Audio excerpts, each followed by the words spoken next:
Assalamualaikum warahmatullahi wabarakatuh.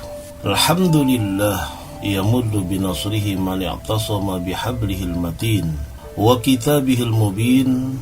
Asyhadu an la ilaha illallah wahdahu la syarika lah, syahadatan biha tathurul qulubu minal ghishil la'in. Wa asyhadu anna sayyidana wa nabiyyana Muhammadan abduhu wa rasuluh, sayyidu man mahadun nasihata linnasi ajma'in. Allahumma salli wa sallim wa barik ala sayyidina Muhammadin wa ala alihi wa ashabihi al-ulama'il amilin. Amma ba'da. Usikum wa iyaya bitaqwallah wa ta'atihi la'allakum tuflihun. فقد قال الله تعالى في القرآن الكريم: أعوذ بالله من الشيطان الرجيم. بسم الله الرحمن الرحيم. وأن يحكم بينهم بما أنزل الله ولا تتبع أهواءهم واحذرهم أن يفتنوك عن بعض ما أنزل الله إليك. Shadaqallahul azim. Bismillahirrahmanirrahim. Tidak pelaknya kita sebagai hamba Allah senantiasa harus bersyukur, karena tidak ada lain kecuali kita bersyukur atas nikmat yang Allah berikan kepada kita, sehingga Allah suka kepada kita. Jadi prinsipnya, siapa yang tidak mensyukuri nikmat Allah yang sedikit, maka dia tidak akan bersyukur atas nikmat Allah yang lebih besar. Nah, ini satu prinsip nih, satu dalil. Yang sedikit aja dia tidak syukuri, apalagi yang besar. Jadi kalau ada manusia yang mengatakan, ini baru sedikit, tar aja kalau sudah besar baru kita syukuri, tidak akan mensyukuri. Ya, yang sedikit aja harus kita syukuri, apalagi yang besar. Kalau dikasih sedikit, alhamdulillah. Hari ini kita dikasih rizki sama Allah, misalnya 50.000, alhamdulillah. Kita gunakan buat makan, kemudian buat keperluan hari-hari. Ayo kita gunakan juga buat tenaga beribadah. Kalau kita berbagi dah, kasih 5.000 untuk fakir miskin, kaum du'afa, atau ke masjid kita jariahkan. Meskipun jumlahnya kecil, tapi dia syukuri, Allah gembira tuh.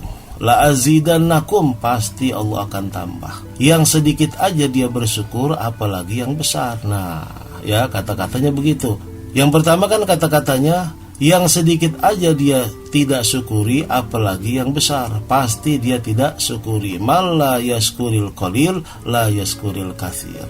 Siapa yang tidak bersyukur atas nikmat Allah yang sedikit, begitu juga dia tidak akan bersyukur atas nikmat Allah yang banyak. Tetapi sebaliknya, yang sedikit aja dia syukuri, apalagi yang banyak tuh. Ya, kenapa Rasulullah nggak mengatakan begitu? Karena kadang-kadang manusia dikasih sedikit bersyukur, pas dikasih banyak dia tidak bersyukur. Nah, bisa begitu. Ya, contohnya ketika di zaman Rasulullah SAW ada sahabat. Ya, sahabat nih, ya Rasul, ketika dia berjamaah bersama Rasul, selesai salam langsung pergi, langsung pergi. Begitu besoknya begitu juga, keesokan harinya begitu juga. Habis assalamualaikum langsung pergi, nggak pakai zikir dulu, nggak pakai wiritan dulu. Biasanya kan kita habis assalamualaikum warahmatullah, salat jamaah tuh ya, salam, kemudian kita berzikir. Ya, kita baca Astaghfirullahalazim, kemudian la ilaha illallah wahdahu la syarika lah, lahul mulku wa lahul hamdu yuhyi wa yumiitu wa huwa ala kulli syai'in qadir.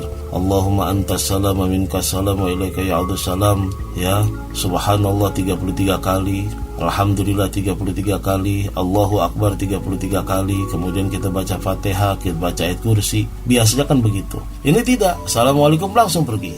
Ketika ditanya kenapa sih kamu begitu, ya Rasul, pakaian yang saya gunakan ini cuma satu-satunya.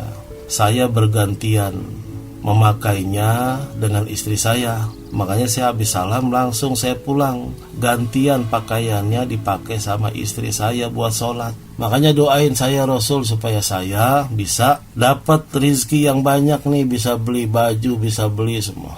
Ya, akhirnya Rasulullah memberikan 2 ekor kambing.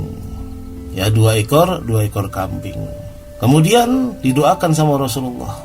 Jadi poin yang pertama, dia tidak akan bersyukur kepada nikmat Allah yang banyak kalau dia tidak mensyukuri nikmat Allah yang sedikit. Tapi kalau yang sedikit saja dia syukuri, insya Allah yang banyak juga akan dia syukuri. Ini poin yang pertama. Kemudian kita lanjutkan kisahnya. Oh, jadi demikian ya, kamu habis salam langsung pulang, pakaian bergantian dengan istrimu di rumah untuk ibadah juga. Iya ya Rasul, kalau gitu aku doakan. Ini aku berikan 2 ekor kambing dan aku doakan. Gitu ya. Didoakan sama Rasulullah. Sebulan, 2 bulan, 3 bulan masih sholat berjamaah. Kira-kira setahun, udah jarang-jarang nih. Biasanya Zohor, Asar, Maghrib, Isya, Subuh datang. Ini Zohor tidak datang, Asar tidak datang, Maghrib baru datang, Isya datang, Subuh datang. Lama-lama semuanya nggak datang. Gerangan kenapa nih? Coba kau teliti.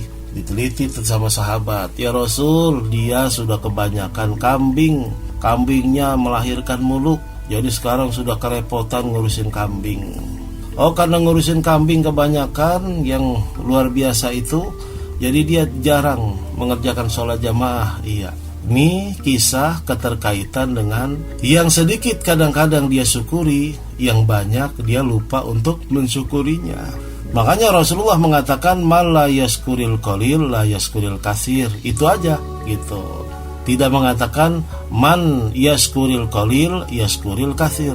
Tidak mengatakan siapa yang bersyukur ketika nikmat Allah yang sedikit, maka yang banyak pun dia akan syukuri. Tidak. Kemudian tidak kalah pentingnya kita bersyukur atas nikmat Allah melalui perantara manusia. Malam yaskurin nas lam yaskurillah. Malla yaskurin nas la yaskurillah. Siapa yang tidak pandai bersyukur atas jasa-jasa manusia, maka dia tidak akan bersyukur kepada Allah Subhanahu wa ta'ala. Maksudnya apa? Yang pertama adalah kedua orang tua kita yang harus kita syukuri. Bersyukur kita punya orang tua, kedua orang tua. Kita syukuri dengan cara apa? Menghormati, menyayangi, ya, kemudian memberikan yang terbaik, kesenangan di hatinya, kegembiraan. Tentunya yang masih ada nih kesempatan baik, ayo berlomba dalam kebaikan, mengumpulkan kegembiraan di hati orang tua, kedua orang tua kita, khususnya ayahanda dan bunda kita. Itu wa qada rabbuka alla ta'budu illa iyyah wa bil walidaini ihsana wa bil walidaini ihsana. Dan terhadap kedua orang tua dia harus bersifat dan bersikap ihsan. Ihsan itu lebih halus dari tata krama. Jangankan wala taqul lahuma uffin wala tanharhuma wa qul lahuma qaulan karima. Jangan kau berbuat kasar, berkata yang menyakiti hatinya saja, yang menyinggung perasaannya saja tidak boleh, apalagi berbuat kasar. Ya, itu. Jangan kita, coba kamu beli bumbu dapur, menyakiti perasaannya.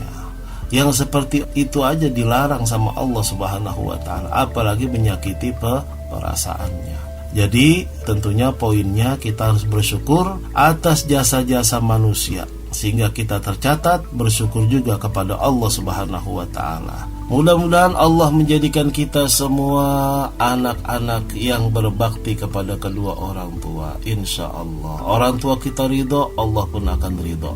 Ada hadis Rasulullah SAW yang keterkaitan dengan kedua orang tua. Ridallah fi ridul walidain, sukhtullah fi sukhtil walidain.